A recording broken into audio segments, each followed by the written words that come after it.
there are very few people left in America who met Baba personally. Probably, I tried to count them up. I got a few years ago, it was just 35. We're probably down to 30, but very few of them kind of share their experiences of meeting Baba. Some of them are like too shy. Now, Tom has written a fabulous book that recounts his experiences of being with Baba. It's going to be a beautiful book. It's coming out, so just to let you know. He first heard of Baba in 1954. He met Baba in 1958, and he was there in the East West Gathering in 62. And he likes ice cream. No, they can't hear us, I guess. But anyway, I just said that for them to do as much as they feel like, because it's been a very long day. Cathy, can you hear us at all? Yep, I can hear you. Oh, Yep. okay. So you, I hope you've got a plate of ice cream there for Tom so he can Ice cream. stay awake a little longer. That's why we got tired. We didn't have any ice cream tonight. Yeah. Ah.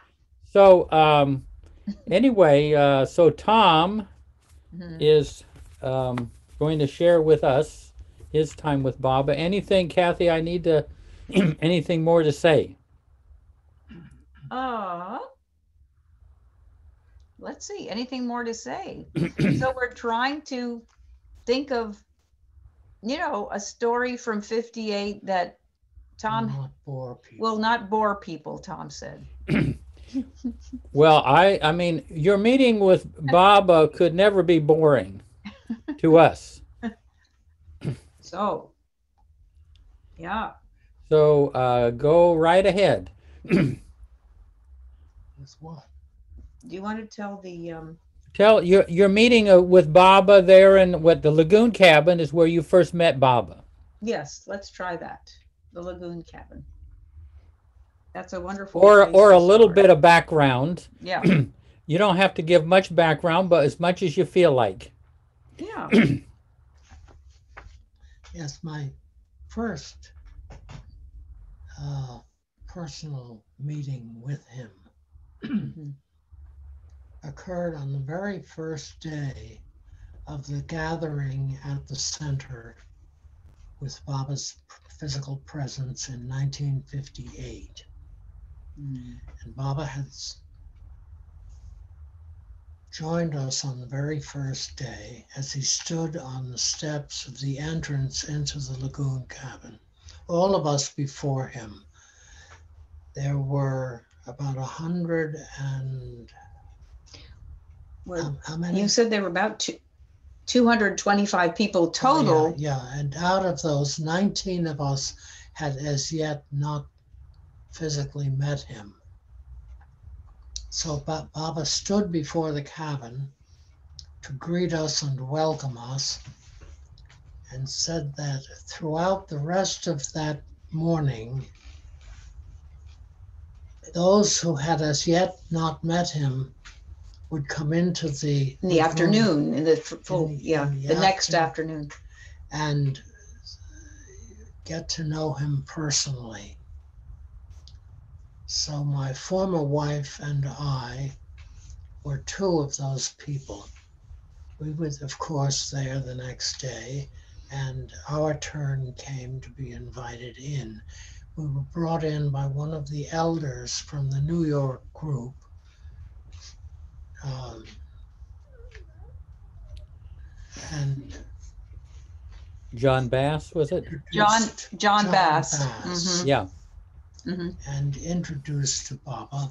John remained, Yeah. and there we were, the two of us. Her name was Yvonne. Yvonne and I were there together, and John Bass introduced you. as he introduced us a bit mistakenly as artists from New York. I, all of my life, had been an artist. However, My wife was a physical therapist and not an artist. But in spite of that, when we were introduced as artists from New York, Baba said the following. He said, "Yoga for the East is a means toward the fulfillment of the spiritual life, just as art in the West is a process toward the realization of the sacred within." Hey, Tom, can you read that again? That's a magnificent. We had Terry Martin No, calligraphed it. the people can't see. People can't see it, so it's. Oh, But Tom is going to read that again. Okay, turn it to me. Okay, yeah. yoga. This is so. This is what a message that Baba just gave spontaneously on the spot, Yes, right? Mhm. Yeah. when he asked, Mhm. what did he say? Well, because John Bass introduced you as Introduced artists, us as artists from New York. and this was Baba's response.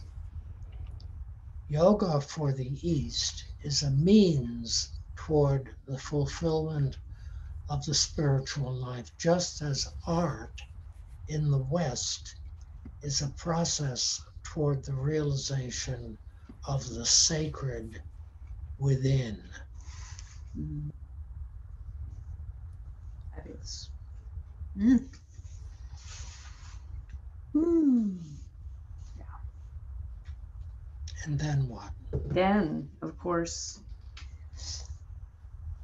What were you experiencing there, Tom, as you came into the room? say that again, Jeff. Sorry. Oh, what was Tom experiencing as he came into the room with in the lagoon cabin with Baba there? What were you experiencing as you came into the room into the lagoon cabin? We were brought into the cabin by John Bass, an older man. But I think what Jeff is asking is very beautifully asked, because you had met. Tom has explained that he had met Baba with Yvonne the afternoon before, and you had seen Baba's physical form, but there was a yearning for something beyond the physical, for some deeper connection. Yeah, because amongst the people gathered before the lagoon cabin the day before, there were how many of us who had? 19 of you hadn't met him. 19 of us had not as yet met him, and we were brought in. Mm-hmm. The next was it? Yeah, the next afternoon. Mm-hmm. To personally Yeah. encounter and to meet Meher Baba. And then we were brought in either as couples or as single people. And my wife and I were brought into the cabin, and Yeah, and after Baba said the yoga for the East and the art for the West, he asked you, he asked, did you have anything to ask or anything to say? He said, anything to ask or anything to say? Mm. And I said to him, Baba, there are such barriers between you and me. And can you explain what you meant? What were you thinking when you said that? What had you been feeling? I don't know what's wrong. Okay. So the Baba shook his head. Knowingly. Mm-hmm. And other, questions about the wife and the family and, Yvonne and the children. How had Baba asked how had Tom heard about him. And I said it was in Woodstock, New York, which was my hometown. And I, at the time, had been at graduate school in New York City. And I think it was Thanksgiving vacation. And I was back in Woodstock, and I was in serious need of money.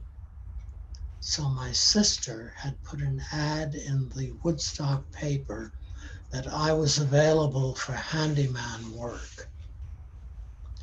And I no sooner arrived back in Woodstock from New York than the telephone rang, and it was an individual who had just come in from California with his mother, and they needed help. Plus, the father had passed away, and they had decided to sell their home there, and the movers were coming, and they needed help packing up everything in the house. So I arrived to help them. And the first job I had in this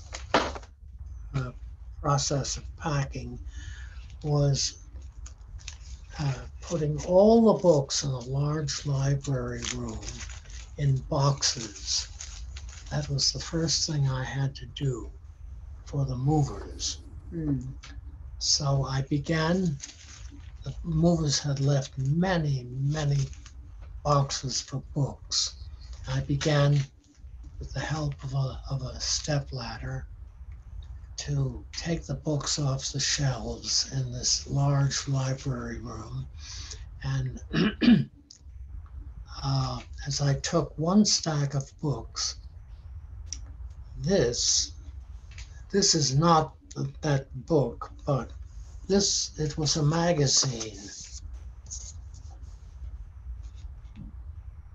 And this is a large magazine, rather, say about a half-inch thick.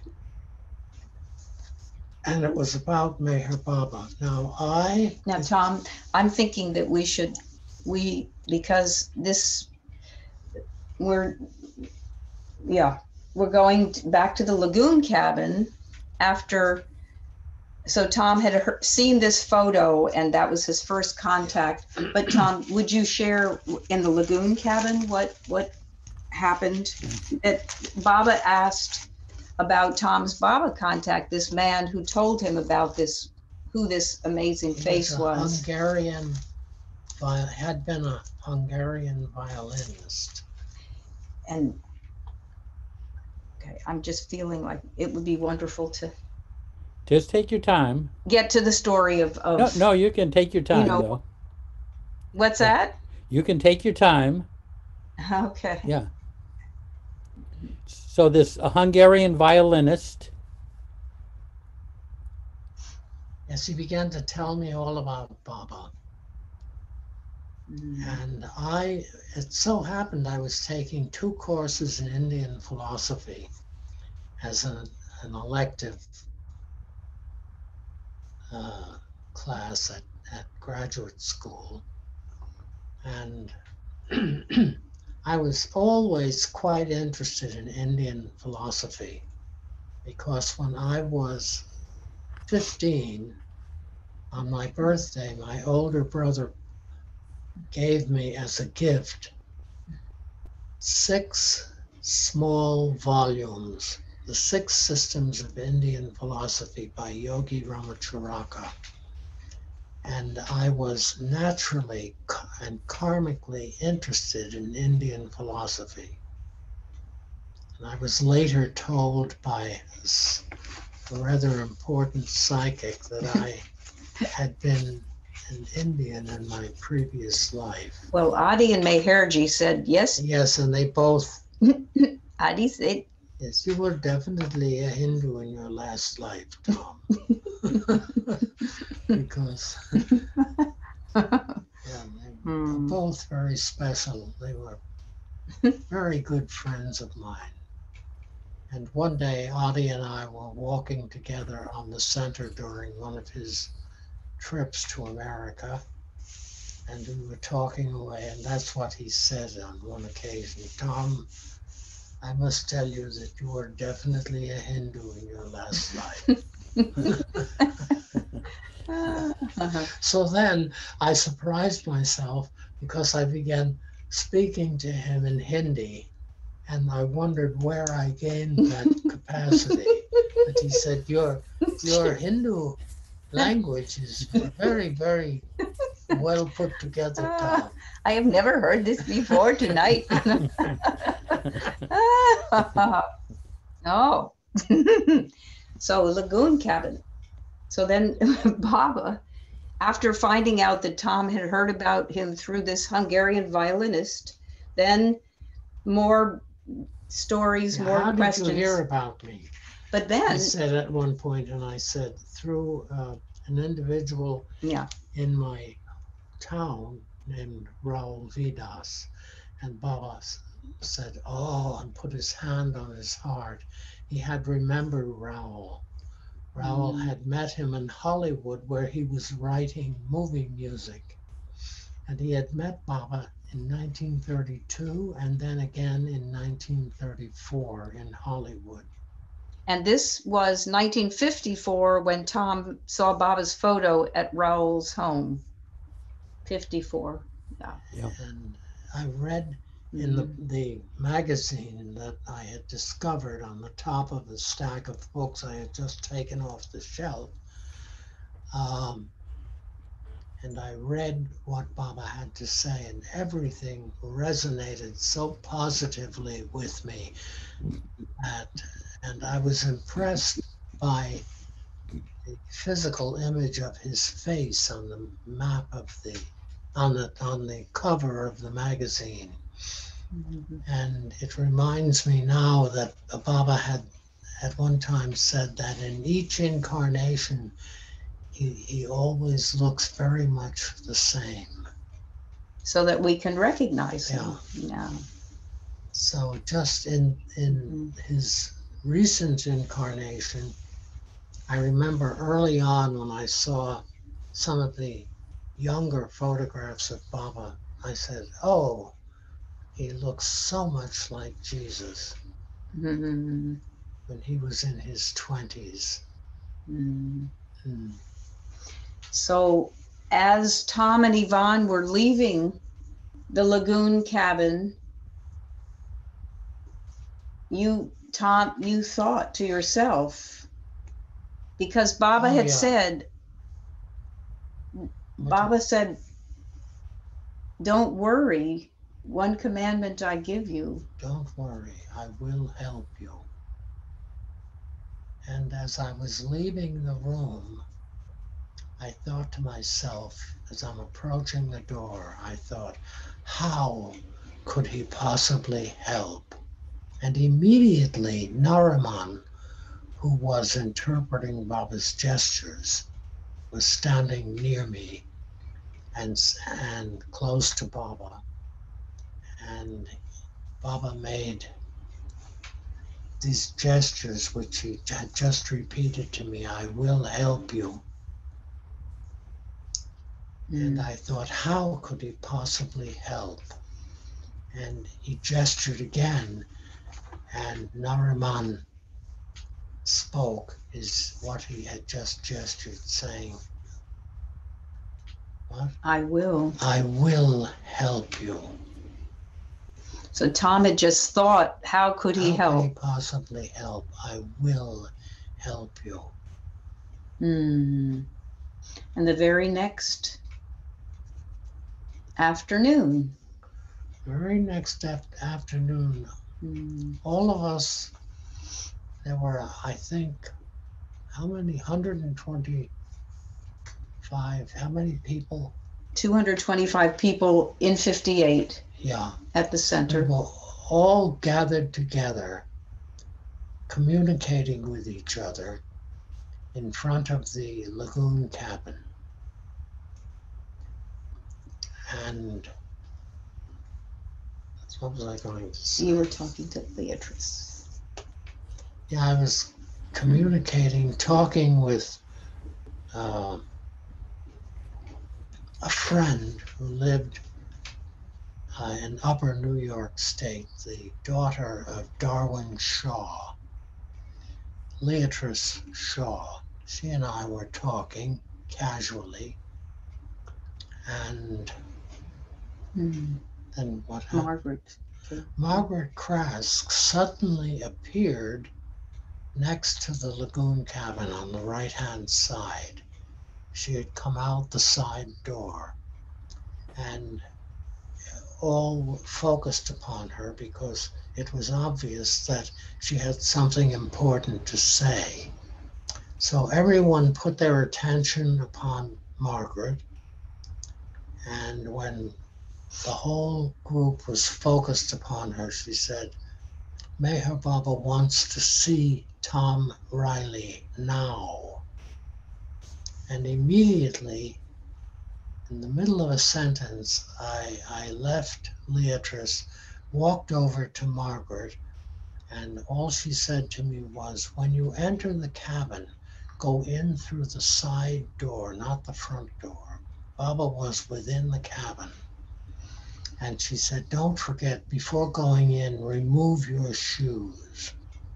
And then she walked away toward the original kitchen. And I walked over to the side door, removed my shoes, and opened the door. And I was astounded because before me now, the whole room was brilliantly aglow with the most amazing, shimmering silver light, which glowed throughout the entire room. I entered the room and closed the door, and there, in the middle of the room, Baba was seated in that small antique caned chair. He was sitting in that chair. It's still there today. Mm. And he was so, so happy to see me. And what? You could barely breathe. I could barely breathe. And he held his hand out to me, and I walked over to him and knelt before him and took his hand and kissed his hand. And he put both of his hands upon my head. Did he say anything? No. Who was there a mandali with him? No, you were all alone with Baba. Yeah. Mm. And I was so aware of his sacredness, the sacredness of his just being in his physical presence. It was so overwhelming. It took my breath away. Mm-hmm. Tom has said that as you came into the cabin, remember what the light reminded you of the images in the Baroque and the Renaissance churches. Of the what? The Baroque and Renaissance churches, and the light coming from the around the head of the paintings and sculptures, with that light emanating around the head of the saints and Christ himself. And there it was. It was so absolutely obvious that this sacred, it wasn't just light, but it was sacred light. It was so, so amazing, so overwhelming, that it reached, just to be in his presence, reached within me and opened my own sacredness within myself that allowed me to recognize the beauty and the wonderment of his being. Yeah. Mhm. So Mhm. then what? Then what happened? Mhm. Remind me, I'm so Okay, caught it's up. so, Tom gets so caught up in it, it's hard to come back to this moment here outside of that. Then in an instant, I looked out the window and saw Jeff Wolverton, and it happened all over again. And then he was totally brought down. That was the end of that experience. And I wondered, be honest with yourself, Tom, was that because he gave you money because before you went in? Oh, no, he gave you ice cream. No, no. So you were leaving. Yeah, he held out his hand. Did you say that? Yeah. Yeah. Did Tom say that? Yeah, That and Baba he held out knelt his down and Baba put his hands on his head. head, Yeah. and that there was no need for no words, of course. No, no. And then you knew it was time to Yes, leave. Baba closed his eyes, Hmm. and I knew, just intuitively, I knew it was time to leave. So I walked to the door, opened the door, the main entrance door, and left the room. And everyone, all of the people there, well, how many of them? Well, you have said 224 Yeah. others. They all wanted to know what happened. Tell us what happened, Tom. I couldn't say anything to anyone. It was so far beyond words. And I had left my shoes at the side door because I had left the room by the main entrance, the front door. Tom, when Tom says the front, so he came in the door with the steps and left through the door closer to the shelter and the, caretakers To the road. to the road. Hmm. So I walked all the way to the beach by myself and without my shoes. I wasn't even aware of it. Mm. And all the way to the ocean in such a contemplative mood, so preoccupied with his being. Mm-hmm. When I came back, the people were still there, but then what? Baba was now outside. Oh, Yeah. he was outside the front of standing on the stone entrance into the cabin, and he was accompanied by two of his mandali, Adi Irani, and I think was it Nariman? Nariman, or was it Meherji? I can't. No, Meherji. It wasn't Meherji. No. And he was right here in the moment. And I remember him saying to Adi, No, Adi saying. Adi's saying, yes, Baba, yes, we will definitely be at a specific place he mentioned at 4 o'clock this afternoon. Baba was right here in the practical moment, communicating with Adi. Yeah. Mm. Mm. Anything else? I don't know. Jeff, do you have any? Oh. Well, anything anything that What's that? occurs to you, you saw Baba there in '62. I don't know if you can recount that. You were the first Westerner who got to the East-West Gathering.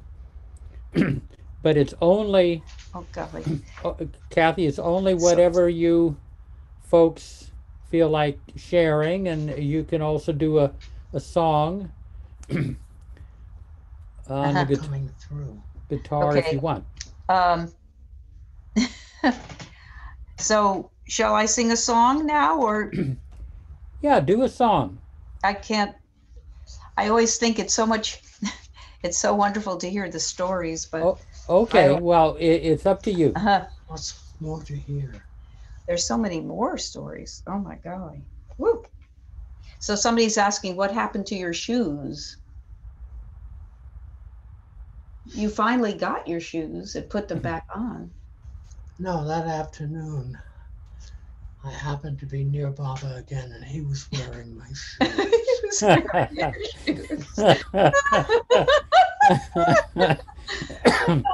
Then he gave the shoes back to me, and I returned home in New York City, and I sold the shoes to a Baba lover for $11,000. I think he's going off the script.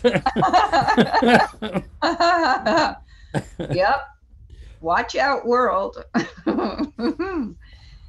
There's a beautiful story about the seashell. What at the last full day, Baba asked everybody He to. wanted to communicate something to us and asked us to come to the lagoon cabin. He stood at the entrance of the cabin and told us that just before leaving India, Mera had requested some beautiful seashells from the center beach. So Baba said, why don't we all go down to the beach now and see if we can find some perfectly beautiful shells for Mera. So he was driven down to the beach, and all of us walked to the beach. Now here we are, and it was in the afternoon and low tide. So Baba stood in front of one of the dunes while we proceeded to search for some perfectly beautiful shells. Well, very shortly, because the tide was very low, I found what I thought was such an extraordinary shell, about 2.5 inches in diameter. And it had some impressions on its surface, which added kind of golden impression, kind of an abstract impression on its surface, with little tiny holes, each one surrounded by an iridescent circle. Is that it? Oh, here is the shell. So it's smaller than I thought. But here it is. See Hold it up, sweetie. The little holes. Little too close. Yeah, a little further away. A little back a little bit. Back a little? Okay. Yeah, that's good. And the other way, so you see the holes. Yeah, beautiful. It just took my attention, and I walked over to Baba and handed him, he was standing there all alone.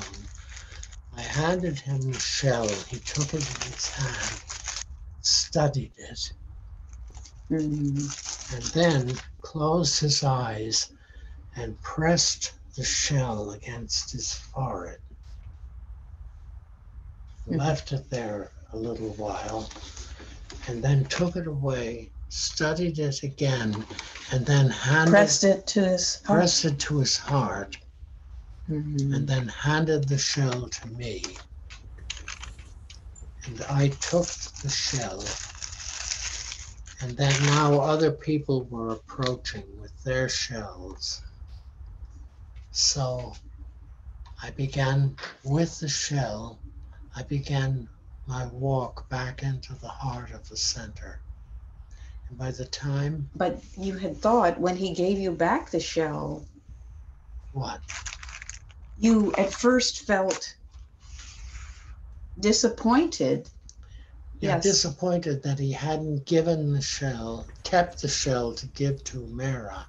Mm. But by the time I reached the heart of the center, I realized what a gift he had given me, Mm-hmm.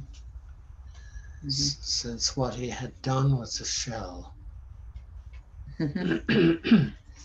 And then having handed it to me again was such a marvelous, extraordinary gift. So I still have that shell, naturally. Although Cathy has tried several times to sell it, but she was asking too much. She started out at $29,000. Sometimes Tom has joked that he sold the shell. Oh. But it's completely, That's truly blessed, bringing it to his forehead and to his heart. So it's a very special shell. Mm-hmm. that's a lot of ice cream. Yeah, a lot of ice cream. See? Better than ice cream. Now Tom it's has true. given up everything in this world except ice cream, just to let you know. And he likes chocolate. He keeps saying that was Vivekananda's last desire was ice cream. He was an ice cream lover. So that was a very wonderful, a special gift to the beach. And it was so sweet. Tom said when he looked over, Baba was all by himself on a dune. Utterly alone, just standing there. So.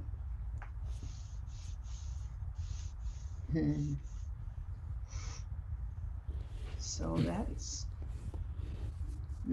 anything anything from I don't want to keep you guys up too late, but anything from the East-West gathering, or a little to share, or it's up to you folks. I can't. I'm so sorry. Can't hear. Oh, you can't hear. What did you say, Jeff? I'm sorry. Oh, I said anything from the 62 darshan that he might share. Can you hear me? No, you're broken up. It's breaking up. You said, are you? No, it's our situation here. Maybe somebody else from the gallery can get through to them better. Oh, okay.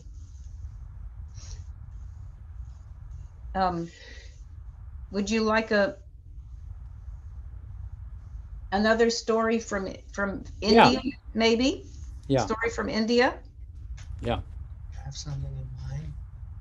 Well, Jeff, do you have a favorite story since you know Tom's stories? Well, I just think when he first went there, when when he was brought in with the men mandali, this is before the East-West gathering. Yeah. Even began. Yeah, Francis Brabazon. Okay, Tom was reading in his hotel room. I was at the beautiful old Pune Hotel, the big stone hotel, which right after I arrived in India, I arrived 2 weeks early because I took a ship from New York City. Because throughout my college years, every summer, I worked aboard ship as a member of the National Maritime Union because I could earn 10 times what I otherwise could as a handyman. And it was such a beneficial opportunity. So I had taken, what was I telling? So but you had arrived 2 weeks early, and you were reading the beautiful poem, the Hafiz poem. Oh, I was in my Pune. I fortunately, when I arrived in Bombay, I had with me the telephone number of, who was it? Meherji. Meherji, Mhm. one of Baba's Mandali. So I called Meherji in Pune and told him that I had arrived now, and he secured uh, Yeah. at the Pune Hotel. Mm-hmm. He Secured you a room there. room there, yeah, Mm-hmm. beautiful room. Mm. And so I arrived in Pune. Meherji met me at the train station and took me to the beautiful old Pune Hotel built by the English in around 1870. And it was on a couple of acres of beautiful, beautiful uh, field, woods and Mm. Gardens. garden. Oh, it was heaven. Mm. And Mm. it was the very next day after I had been established in the hotel. And I took a long walk. I had just taken a very long walk in the city after lunch, in the city nearby, to experience the ambience of that part of the city. And I returned back to my room, and I felt a bit tired, so I lay down on my bed, and within a few moments, someone knocked at the door of my quarters, and I called out, "Come in." And as I got up, an older man was at the door and entered my quarters and introduced himself as Francis Brabazon. Of course, he had a very obvious Australian accent, and he said, "I've been sent here by Meher Baba, and he wishes you to know that you must come with me now to be with him." And oh my God, I was so overwhelmed. So what am I telling? Yeah. Francis said that Baba wanted to see you. He wants to see me now. Mm. So I went. There was a car waiting outside with a young Indian at the driver's seat. Francis and I got in the back seat, and off we went to Guru Prasad, the beautiful, huge villa in an affluent part of Bombay, Pune. of Pune. Mm-hmm. Was owned by the Maharani of Baroda, who was devoted to Meher Baba. And we arrived at the villa, the car parked, and I went inside. I went with, was it Meherji? Francis. Francis. Mm. And Baba was with some of his mandali seated behind the villa. No, sweetie. So when you went up the steps, this was the very first time that you felt the sacred holiness. Oh, I felt, his presence. Oh, I was so preoccupied with him, so overwhelmed by the sacredness of the proximity to his physical presence. But we went You went up the around, step? no, around the side. I first saw him outside, don't you remember? Yeah. He was outside with some of his mandali, and I went over to him, and he was sitting on a kind of outdoor couch. And I went over to him and touched him, and he took my hand and gestured to one of his mandali, who took me inside the villa. And in a few moments, Baba himself came into the villa and went into a reception room, a large reception room. And I sat in a chair before him. And yeah. Okay. And he said through Erich.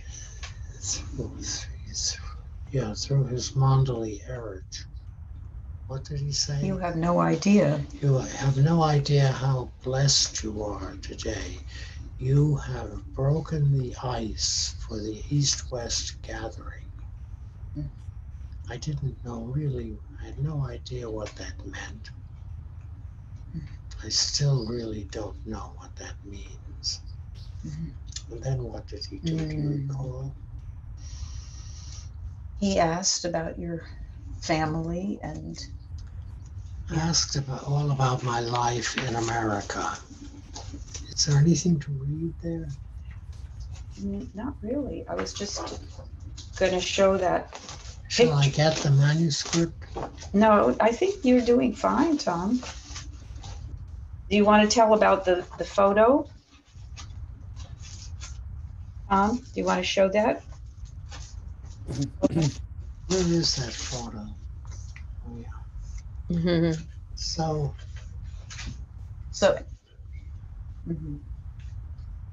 Yeah, in my shirt pocket, I had this.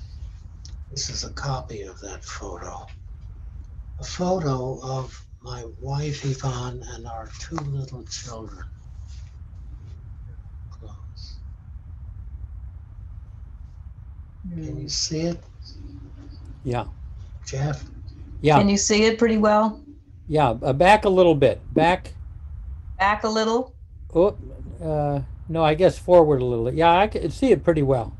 Yeah. Beautiful. Yvonne with Christina and Damien. Yeah. Well, cute. So when Baba asked Tom about his family, Tom took the photo out of his pocket. And showed it to Baba. Baba took the photo, looked at it, and pressed it against his heart, and then turned it around his right ear. Turned it around his right ear Three times and handed it back to me.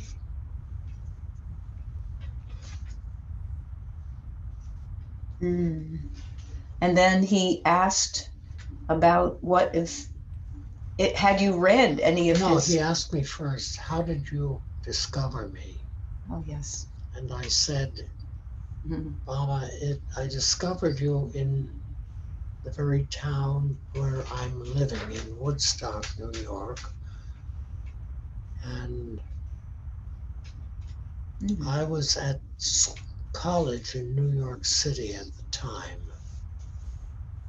And I was home for. Wait, Tom, you've told that story. Yeah, about Raoul. Yeah. Do you recall that, Jeff? Yeah. You told us that. But then he asked you something else there in front of the mandali. Well, he asked you about whether you had read his books. About discovering What? Meher Baba from the violinist. Yeah, but Woodstock. yes, we have, you told that, but then he asked, what of my work? Have you read anything of my works that I have written? Yes, what of my works have you read? I said to him, Baba, I've read so much that you've written, that's been printed in English. And he nodded his head approvingly and said, have you read God Speaks? I said, yes, Baba, I've read it 3 times. And there was a loud acclaim from the group. Oh, oh, oh, oh. Baba raised his hand and they stopped. No, show that. Oh, and they stopped.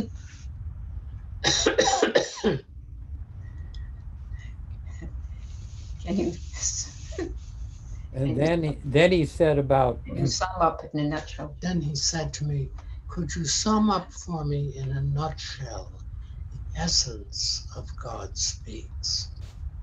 And it all came No, wait, and there was a oh. Baba raised his hand. There was silence.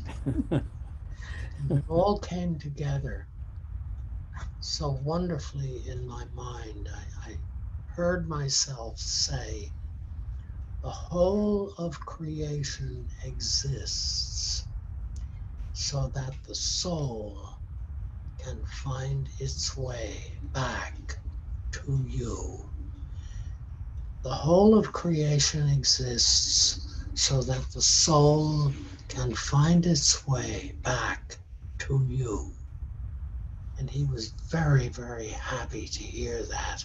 And he made a circle with his thumb and forefinger with both hands. The crowd went wild. And the crowd was very impressed. They were looking for money in their wallets and pockets. Baba said, no money. don't give him anything. No money.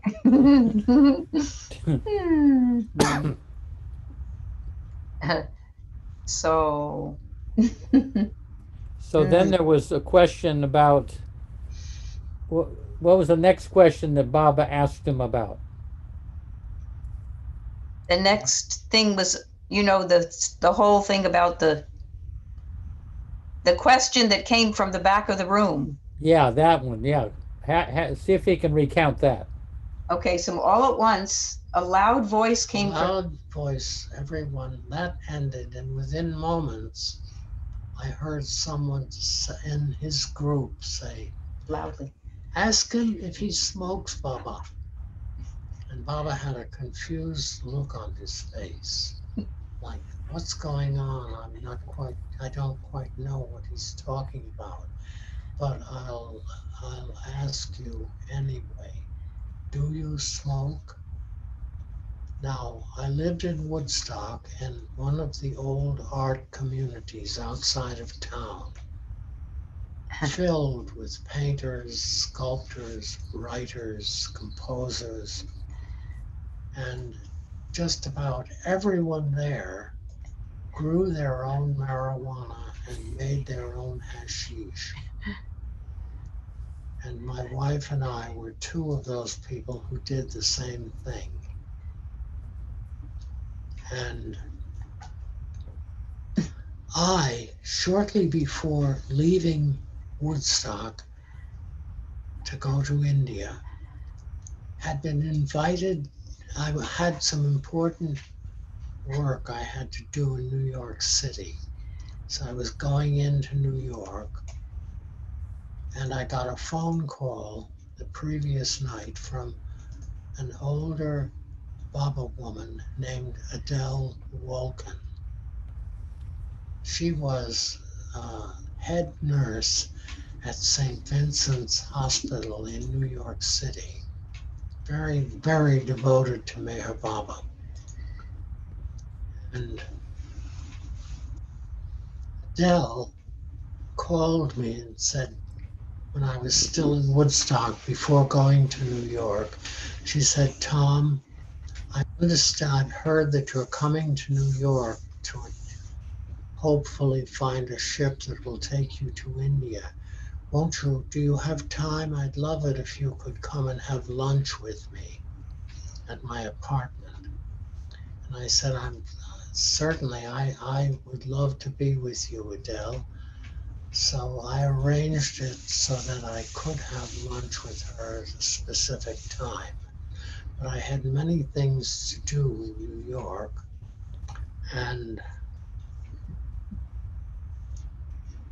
how did the, When after lunch you asked her, oh yeah, yes. So I arrived at her apartment and I had with me, because everyone in the community where I lived, everyone grew their own marijuana and made their own hashish. And at this time, Baba had said nothing about hallucinogens of any kind. He had never spoken about that.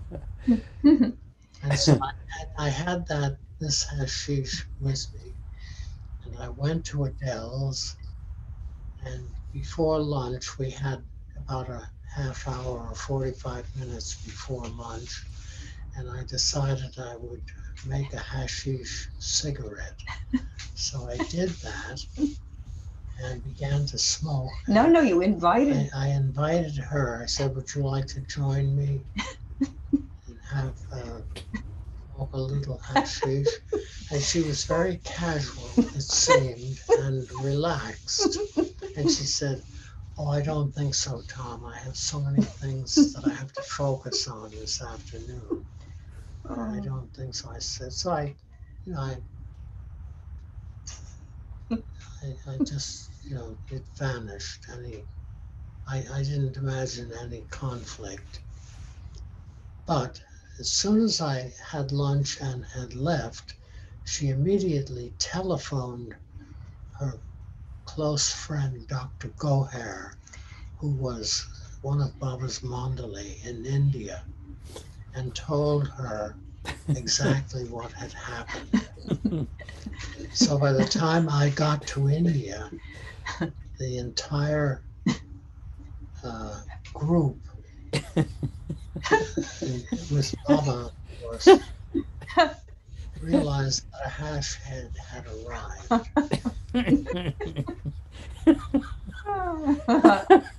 So thus the voice from the back saying, ask him if he smokes, Baba. So when Baba heard this person call out, he asked Tom, Baba asked you, He asked me, do you? do you smoke? And because when I was about 20 years old, I gave up the smoking of tobacco. It was affecting me physically. But occasionally, if I didn't have any grass or hashish, I would smoke a bit of a tobacco cigarette, and it enabled me to legitimately respond to Baba occasionally, thinking that would be the end of it. But no, someone in the group with him said, ask him what he smokes, Baba. Baba looked a little surprised, and as though to say, I don't know what's going on here, but I will ask him. And he did. He said, what do you smoke? And I realized I had no way to avoid that question. So I said, I smoke hemp. And the crowd went completely wild. Just,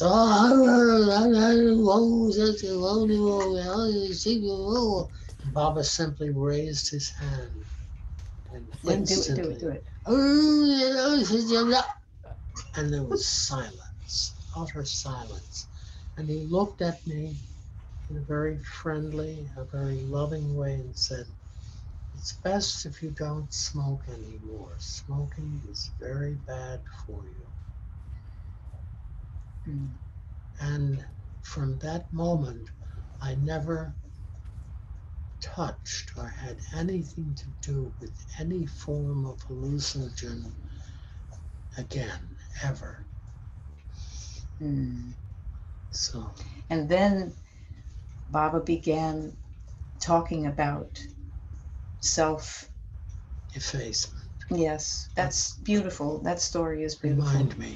He began talking about surrender and self effacement, and nothing was more important than giving everything to him.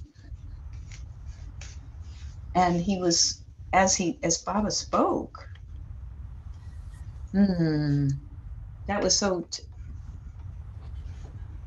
You remember that, Tom? That Baba became very serious after that, and he started talking to Tom about the necessity of surrendering everything to him, and to give everything. Isn't it written somewhere? Yes.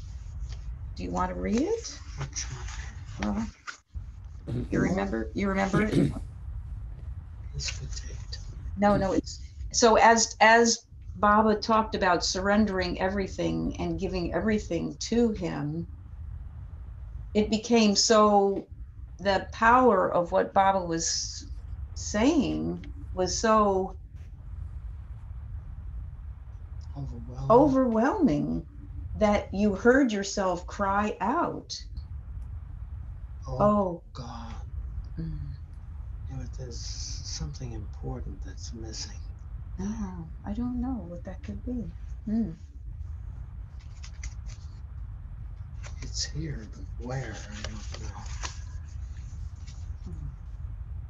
Little minds don't function So, as it should. well, we can find it. Okay. No, Tom. So, but you could just tell it from there. Can you tell it from there? From that point? That when Baba talked about self-effacement, I can't find it right now. Okay. So you said, "Oh God," and you fell at Baba's feet. Baba spoke about giving everything to him. At one point, I was so utterly overwhelmed that I heard myself call out, "Oh God," and I threw myself before him, put my head upon his feet, and totally lost consciousness. And I don't know how much time passed, but I felt someone helping me to get up and stand up. And I realized it was Eric helping me. And he said, You have no idea "You have no idea how blessed you are to have touched Baba's feet. No one has been allowed to touch his feet." And I was told later it might have been by Eric or Arti that it had been 10 years since anyone had been allowed to touch his feet. And then Baba sent Eric away. Yes, and what? Baba sent Eric to get Francis. Oh yes, to get Francis to bring me back to my hotel. But then what happened? So Tom, you were totally alone with Baba. And Baba... Oh yeah, I was utterly alone with him. And what did he do? He started speaking to you in your mind. He began to speak to me as though, just in the way I'm speaking right now, but with no words, no sound. just within my mind, so casually and fulfillingly speaking. We spoke back and forth. He would ask me something and I would answer. It was absolutely amazing. I didn't realize the amazement of it until later, after I had left. But we just spoke together. And the first question he asked you, Mind me. did you enjoy smoking? Did you enjoy smoking?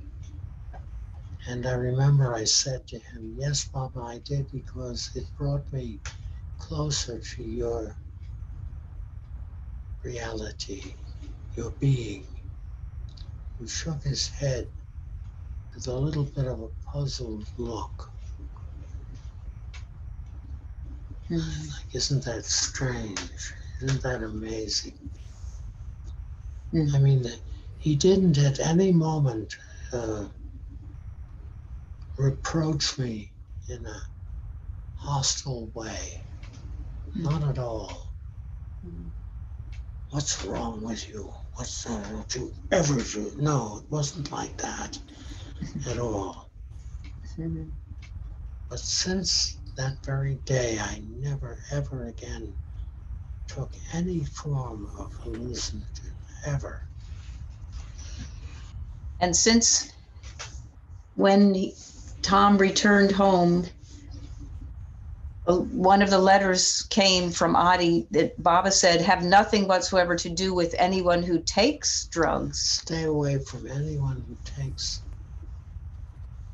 So Tom had a dilemma because a friend asked him to move a table, and in payment, he slipped a brick of hash into Tom's pocket when Tom was back in Woodstock.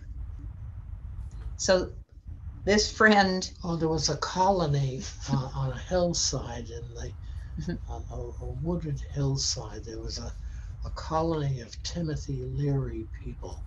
They had all studied with him at Harvard. And they all were involved with LSD. And of course, they took other hallucinogens as well. So one of them was a fellow named Ken Karp. And Ken, very pleasant fellow, he needed help with moving something, a chest of drawers from his truck that he had bought at an estate sale. And he needed help bringing it into his house.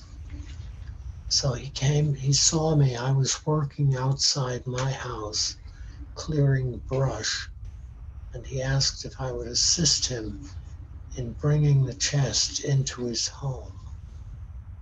So I said, yes, I would. So we were walking toward the truck, talking, and he took a good-sized brick of hashish out of his pocket and tucked it into my shirt pocket. He said, I really appreciate your help, Tom. This is for you. And I was very, very upset and took the little package and handed it back to him. And then this is the great punchline. So you said Mayor Baba has told me not to take drugs. What's wrong, Tom? To take drugs. I said, I've been instructed by Mayor Baba. Everyone knew that I was totally connected and involved to Mayor Baba. I said, Mayor Baba has instructed me to have nothing whatsoever to do with hallucinogens of any kind. And he said, Tom, look, I just have to say this. We know Baba's a great guru. Nobody's questioning that, but he's never tried it.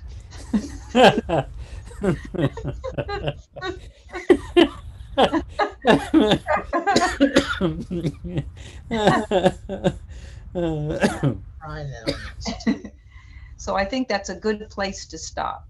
Yeah, Cathy, can you do a song Okay, I'll I do am a my. moth. Okay, I'll This get them is all. this is a song that some of the is by Balcalchuri, but some of the couplets were written by Baba.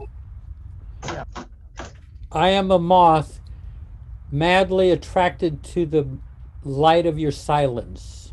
Mm, mm.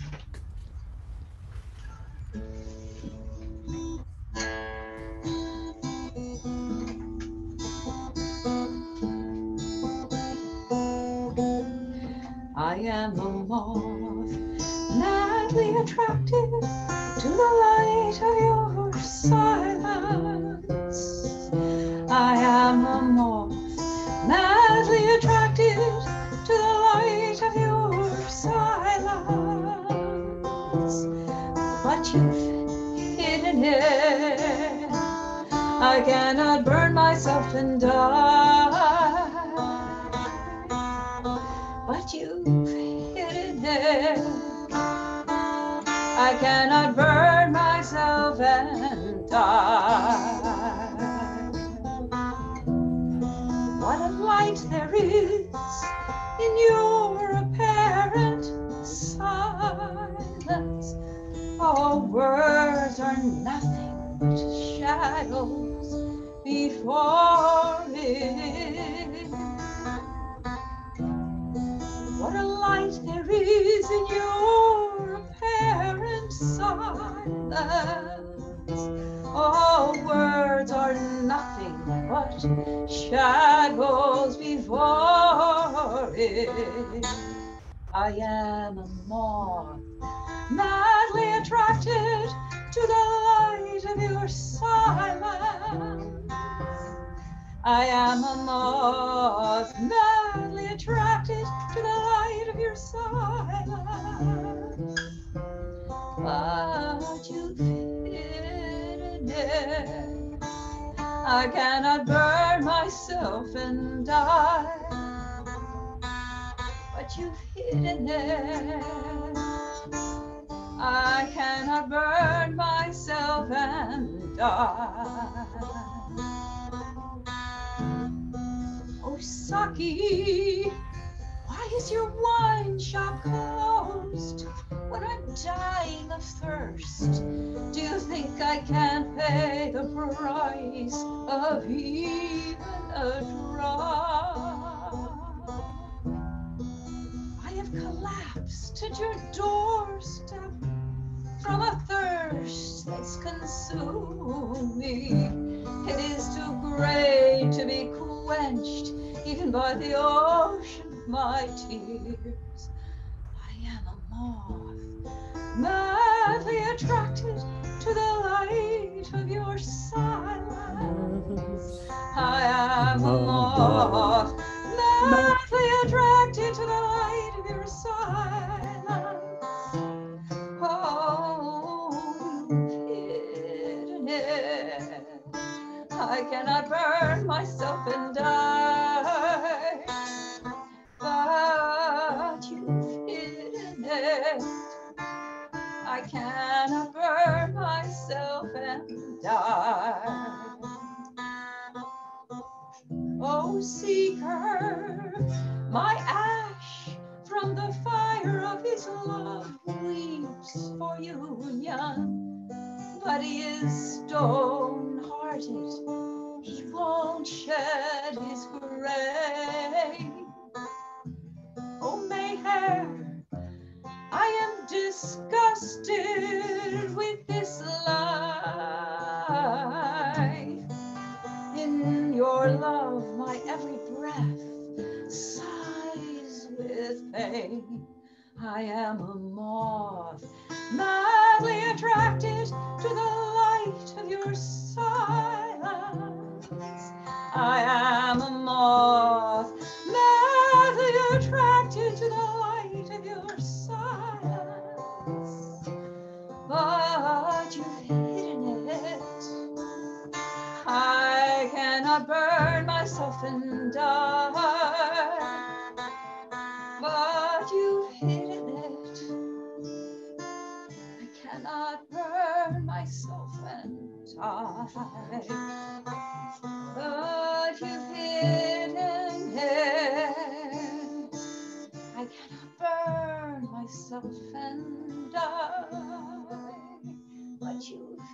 minute. I cannot burn myself and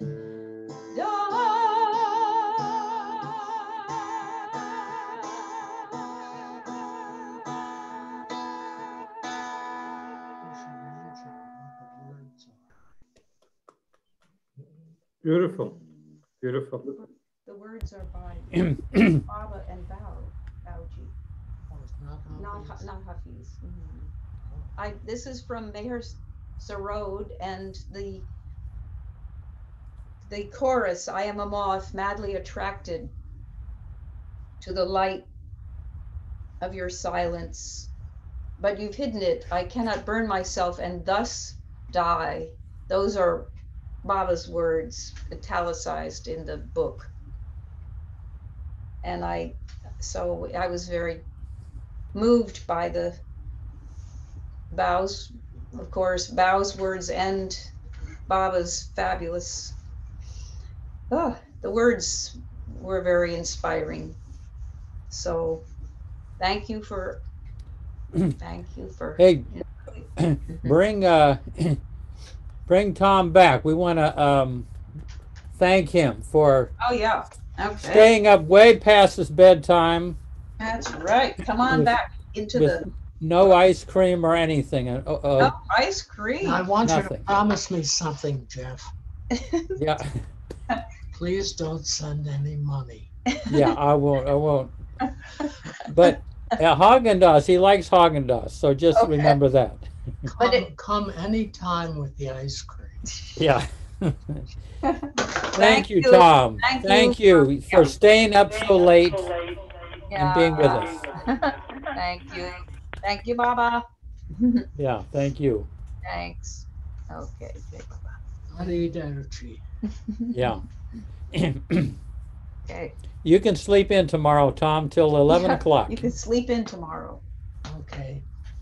Just let me know what time you're arriving. Yeah, yeah. Okay. We're running a special at Kroger's tomorrow. Yeah. Okay. Love. Bye. Yeah, thank you. Wow. Thank- Jay Baba. Wow. That was fantastic. Yeah, he's up there, you know. I think he's, what is he, 90 now or something like that. Wowee, that was amazing. Yeah, yeah. Whew. Beautiful. Thank you, Jeff. Yeah. I'm going to try to see if I can get Erwin Luck to come in one of these nights. And Erwin, I don't know if have you heard Erwin speak? Erwin Luck? I have. Yeah. Anyway, it'd be great to hear his meetings with Baba. He's very entertaining, and like I say, there are very few people left in this country who have met Baba. And Erwin is one of them who happens to be here in town. VJ met Baba there, and let's see, anybody else?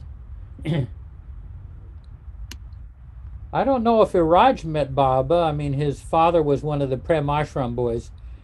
Iraj? Huh. He's in there somewhere. No, Jeff, no, I didn't have that fortune. No. Ah. Well, you... Oh, that's right, because you came a little bit after his... the last time you could really see him was 1962. When were you born? What year?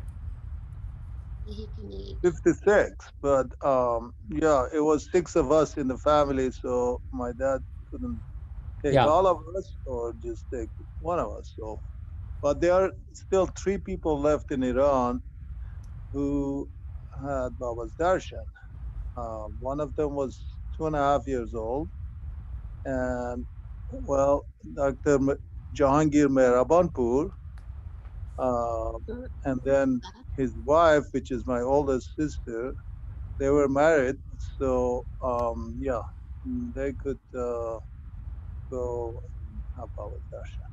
Of course, Oh, they Jahangir, went to this, the East-West Gathering? yes, and of course Jahangir's father is Shahryar, who Mehrabanpur, Shahryar Mehrabanpur, who was 2 years with Baba in Paramashram days, and my dad could remember the days that he would have a stick on his shoulder, on his back, and carry two buckets of water from down the hill up to up the hill in Mehrabad, and carry water for the kids and for different use of the kids on the Pramashram. But then Baba sent Shahryar back to Iran and said, "You go and get married, and you call your second son Jahangir." So Jahangir is now Dr. Jahangir. He's been to Myrtle Beach in 1970s sometime because he got his PhD here in Minnesota in internal medicine. Mhm. And so he's been to the center. He's been to India a number of times, and some people have met him. Mhm. Yeah. Yeah, beautiful. Yeah, so I don't know where that this might be a good time um, to bring this to a close, unless anybody has anything to say or share that anything that comes to mind. Maybe we'll get Michael Child sometime to tell how he came to Bob. It would be nice I'd like to. to, What's that? I'd like to read a puzzle. Okay, yeah, read a guzzle. Read it slowly, or we sometimes have you read it twice, just for the uneducated.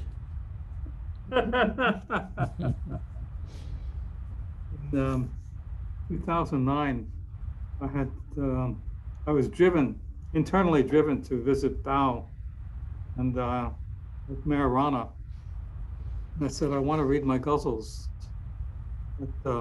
at your talks.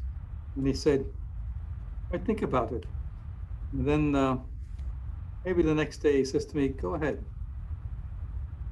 Then I found myself coming on stage after the five prayers to the five major religions was given. And I was like, I didn't realize it was going to be such a major event. But Bao really loved my poetry. So I always kept my book with me so I would read. So this is Ghazal A. This is from an alphabet of ghazals that I wrote, and I use the letters of the alphabet instead of numbers. Every night I make my bed, but you do not come to comfort me. Every night I set my lamp to lead you to me, but you pass me by. Every day I clean my house of dust and cobwebs, but the spiders never sleep. Self-righteous fools speak of love with hearts encased in stone. Better that they should weep with pain than build more walls. Dangling helpless in your silken web, consumed with pain and ecstasy, their words are epitaphs for my tomb, while I wait for thee, master cobweb builder. Knower of my heart and mind, deliver of my soul, Lord, break the thread that binds me. Read it once again, Michael. How about another one? Well, read it again. We got to get the first one completely. I'll read it faster and test you at the end. No, not so faster. We need it slower. Really? Okay. Every night I make my bed, but you do not come to comfort me. Every night I set my lamp to lead you to me, but you pass me by. Every day I clean my house of dust and cobwebs, but the spiders never sleep. Self-righteous fools speak of love with hearts encased in stone. Better that they should weep with pain than build more walls. Dangling helpless in your silken web, consumed with pain and ecstasy, their words are epitaphs for my tomb, while I wait for you, master cobweb builder. Knower of my heart and mind, deliverer of my soul. Lord, break the thread that binds me.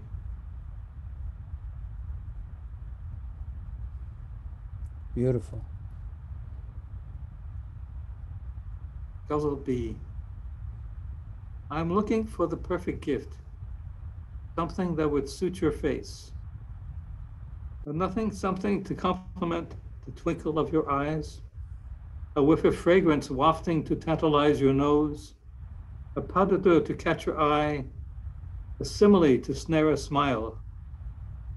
While others kill to keep their dreams, weep and seek revenge, I play the fool to win your heart. Oh, fool of fools, the wrecker of my dreams. Anything, Lord, to bring you to me, anything to please you. Beautiful. Wow. Yeah. Very touching. One more. One We're more. calling for one more. They are. Encore. Again. Yeah. Guzzle Q. It's been over 40 years since that first encounter when you tore the bandage from my eyes, blinding me with your brilliance, reducing me to ashes, leaving me despairing to see your face again. For 10 years, I felt the pain smoldering deep within my breast like magma waiting for release. Anger surged upon me like squalls at sea. Fury uncontained by guilt whipped emotions into mighty waves that threatened others and humiliated me. The fiercest hurricanes and I became kindred souls, dashing ourselves upon the shore, upon your breast, and still I turned and yearned and burned for you until life and death were nothing more than copper coins thrown upon the ground. Lord, what have you done to me? I had little dreams of peace, respectability, happiness in marriage, a place to call my own, but not this. Not this devastation, this ravaging of the soul. Nothing prepared me for the agony that consumes me day and night. Your love has laid me bare, naked to the core.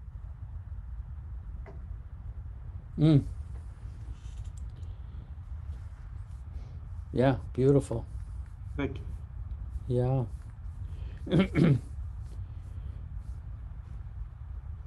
This we get together. We'll get together on Tuesday. Bring your book. But it's Well, really, I like the whole theme of. Do you have what's? Read your latest. my latest is not in that book. But what I'd like to do, I'll read the last one in this poem. This Okay. is easier. I don't have to spend a lot of time looking for it. I wrote these poems in May of 1989, and I found out that Mira was dying, or she died at that time. And I feel very connected to the Mandali and her and the spiritual path. And not consciously, but there was this connection. And I had to write these poems. And I wrote them all in 2 weeks. I've been refining them ever since. So this is how I feel that Mara felt as she lay dying. Guzzle Z. At last my journey's ended. I see the shore alive with birds and trees. My children wave their arms to greet me, friends and family all. My wife, smiling, waits to fondly hold me in her embrace once more.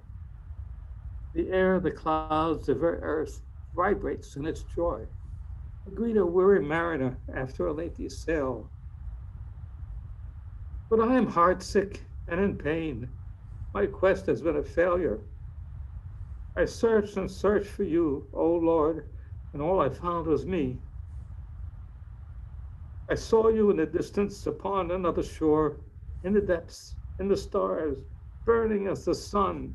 I heard you in the roaring gales, the wake that trails my boat, the phosphorescence of the waves, and in the troubled clouds, billowing, shredding, galloping across a crystal sky. Oh God, where are you? Where do you abide? You are so near, yet I cannot see you. So close, I feel your breath upon my breath, yet so distant as your diadem of stars. Your lips brush my cheek, solace me in sorrow, scattering my pain like bubbles on the sea. Blinded by my self-deceit, I see my shadow instead of you. I cannot come to you any longer. My sailing days are over. Heart and pride broken, weary, worn, and beaten, my faded charts float uselessly towards the shore.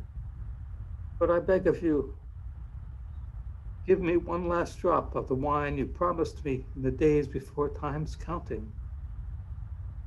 Give me one last drop, just one. Come to me, my lover. Come to me, my love. I wait and languish for your love. Come and set me free. Unreachable one, I beg your forgiveness for aspiring to touch you, your indulgence for daring to hold you, you who are infinitely free. Hey, Baba. Wow, beautiful. Thank you, Michael. Those are very touching. Wow. Thank you. Oh. Yeah, wow. So, folks, Hey, beautiful. Thank you. Thank you, everybody. Thank you, Jeff. yeah. Thank you, Michael. Alan, any last thing? Well, I do recall that when I was there with Tom, he was telling that story about being at that beautiful hotel in Pune. That on the car ride, I guess, when he was with Francis, that he, like when they were arriving, I guess, and getting closer to Baba's physical proximity, uh, he looked over at Francis and he was seeing just tears streaming down Francis's face, and he was just Yeah. sobbing. He was just sobbing, and then Francis noticed him looking at him, and he said, "If you keep looking, I'll give you something to cry about." Like it was like, Yep. yeah, Typical Australian. yeah. It was just like, what are you looking at? I'm just loving my love. Hey, so I'm going to read one last thing, and then let's have a few moments of silence. We have all been here in the world of Zoom from morning till night. Anyway, this is Rumi, but it's kind of meditative. Last night I learned how to be a lover of God, to live in this world and call nothing my own. I looked inward, and the beauty of my own emptiness filled me till dawn. It enveloped me like a mine of rubies. Its hue clothed me in red silk. Within the cavern of my soul, I heard the voice of my beloved crying, "Drink now, drink now." I took a sip and saw the vast ocean before me. Wave upon wave caressed my soul. The lovers of God danced around me, and the circle of their steps became a ring of fire around my neck. Heaven calls me with its rain and thunder, 100,000 cries, and yet I cannot hear. All I hear is the call of my beloved.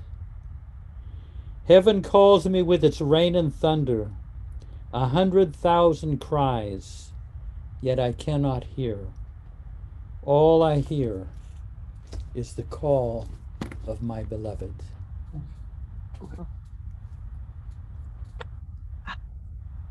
Beautiful. Yeah.